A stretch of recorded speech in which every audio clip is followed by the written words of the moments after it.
Ever feel like some groups out there, all those rituals and secrets, make them feel like a total puzzle box, you know? Oh, definitely. It's like, what are they really about? And today, we're tackling one that's been a source of fascination for ages, Freemasonry. Right. Freemasonry. We're going deep with this one, looking at Albert Pike, this big figure in Freemasonry, to get at what he saw as the real deal, the core of this centuries-old organization. You brought some interesting bits from his book, Morals and Dogma, so let's jump in. Yeah, Pike was something else, kind of a rabble-rouser, honestly. Didn't hold back on his criticisms when he thought Freemasonry was getting off track. Okay, now we're talking. He kept mentioning this primitive purity that he felt had gotten lost. What was he getting at there? Picture Freemasonry way back, before all the rules and structure took over. Pike believed it was less about all those fancy rituals, less about titles, and more about, like, genuine self-improvement, a real pursuit of knowledge. Think ancient philosophers, maybe with a little early Christian thought mixed in. So less about secret handshakes and more about these deep philosophical debates, huh? Exactly, and Pike was blunt about it. Like, he straight up called some of their rituals absurd, even hideous strong words, right? Especially for a group all about brotherhood. He even used words like poniard and bloody head, which, wow, pretty intense imagery. He did not mince words, that's for sure. Yeah. What did he think was so far off? What did he actually want to change? Pike felt, at its core, Freemasonry had gotten so caught up in all the degrees, all the fancy titles, they missed the point. He wanted to strip that stuff away, get back to the basics. Personal morality, always striving to learn and grow, and helping those in need. Those were the essentials for him. Makes sense, but he kept some titles, right? Like knight, sovereign. Why hold on to those if you wanted to get rid of so much other stuff? That's where the symbolism comes in. Pike believed those titles weren't about power in the traditional sense, not about lording over others.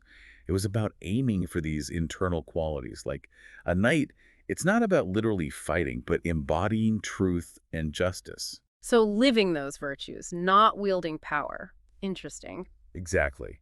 And that idea of, like, personal responsibility, it went beyond just individual growth for Pike.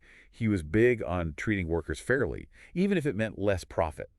Pretty radical, especially back then in the late 1800s. Yeah, for that time, that's huge. So he wasn't content with just making Freemasonry about personal growth, right? He saw it as something bigger, a force for good in the world, right? You got it.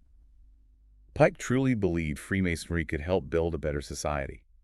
By focusing on inner development, but also pairing that with ethical actions in the real world, that's how he saw real change happening. It's fascinating he even mentions guys like Zoroaster and Confucius, as if to say, hey, these principles, they're universal. Okay, so Pike, definitely a big personality, strong opinions, but he wasn't just critiquing, right? He had a vision for how he thought Freemasonry should work. Oh, absolutely. He had a very specific structure in mind for the lodges, all designed to put those core values into practice. All right, so let's break it down. What did Pike envision for these lodges? How did it all work? Well, he was a fan of having a clear hierarchy, but not in the traditional sense. Each level had a specific role, all tied back to those core values he kept coming back to. So like different levels of expertise, but all working towards the same goal. Interesting.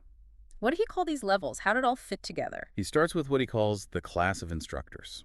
Sounds pretty self-explanatory, but what did they actually do? What was their role? They were the mentors, the guides, especially for new members, making sure they understood what all the rituals, all those symbols actually meant.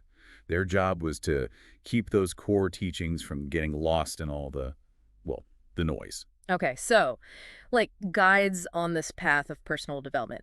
But what about the bigger picture? Who's calling the shots at the top?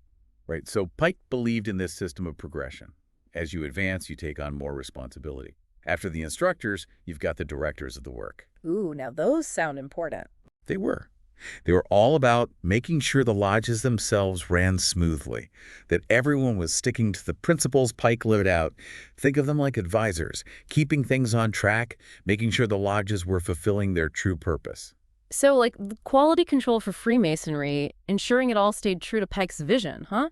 You could say that, and then we get to the architects. Okay, and what's their role? What makes them architects? These were the real intellectuals, the scholars of the group.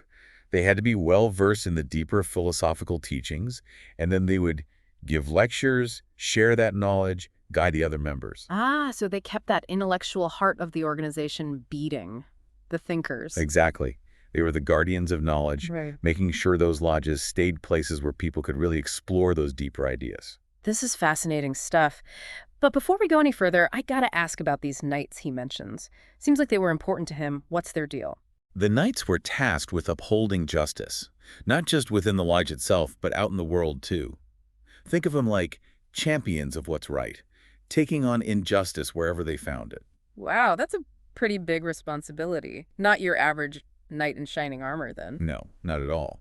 For Pike, they had a practical role to play. They even were the ones who decided who was deserving of the order's charity. So it wasn't just, like, theoretical. These knights were actually out there trying to do some good in the world. Exactly. That's what makes Pike so interesting. It's not just all this heady philosophy stuff. It's about actually applying it, making a real difference. Yeah, like they say, actions speak louder than words, right?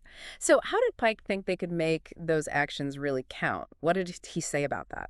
Well, it's where he gets into this whole thing about charity, social responsibility. Okay. He makes it clear that the lodges, they should be a place of support, especially for those who are struggling.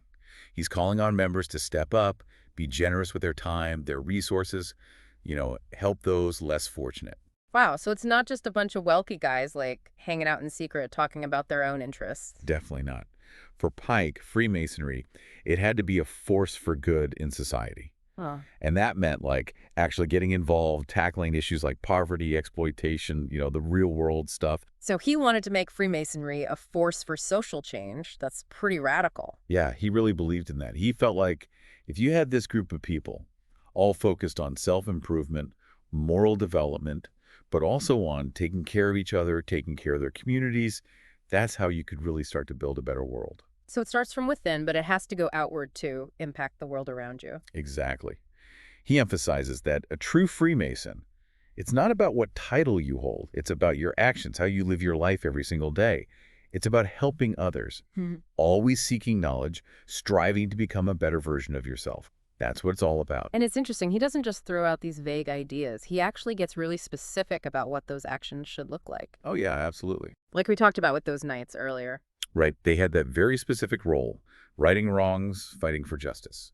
But then he goes even further. He talks about, like, the duties of employers within the lodges, specifically how they should treat their workers.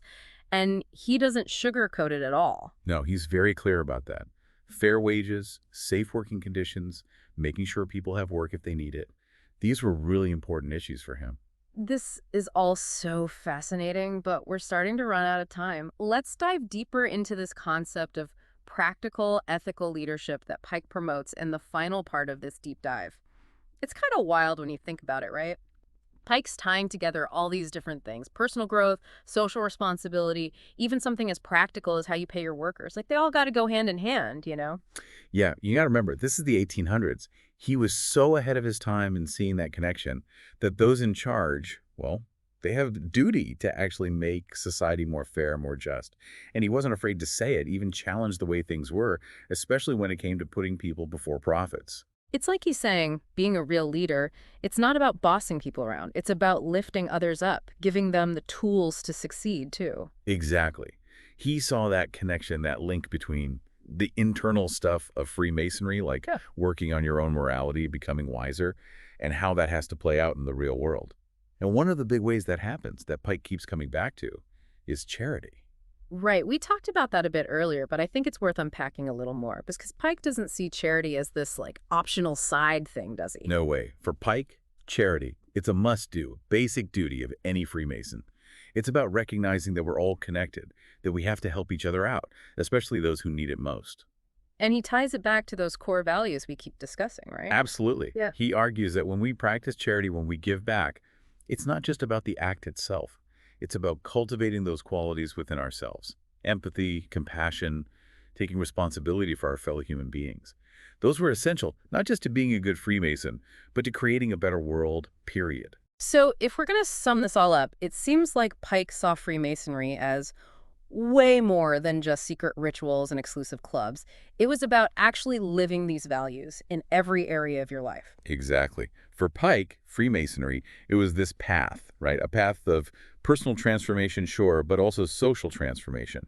It was about unlocking human potential, both in yourself and then using that to create a more just, more enlightened world. And it all starts with each person, each individual really taking those core values to heart. morality, always learning and growing, and then that responsibility to each other, to society. And then crucially, it's not enough to just think about it. You got to put it into action. Not just within the lodge walls, but out there in your everyday life. That's where the real change happens. This has been amazing. It's actually kind of mind-blowing how relevant Pike's ideas still feel, even today. It's like he's challenging us to look beyond just the surface of things, traditions, institutions, whatever. Like, what are the values that are really driving us? Are we living up to them? And are we making a positive difference in the world? Those are some big questions, man. And they're questions we should all be asking ourselves, I think, whether we're into Freemasonry or not. Totally. Well, that's about all the time we have for today's deep dive. Thanks for joining us, everyone. And remember, this journey, it doesn't end here. Keep exploring these ideas, keep asking questions, and keep striving to live a life that truly reflects what you believe in.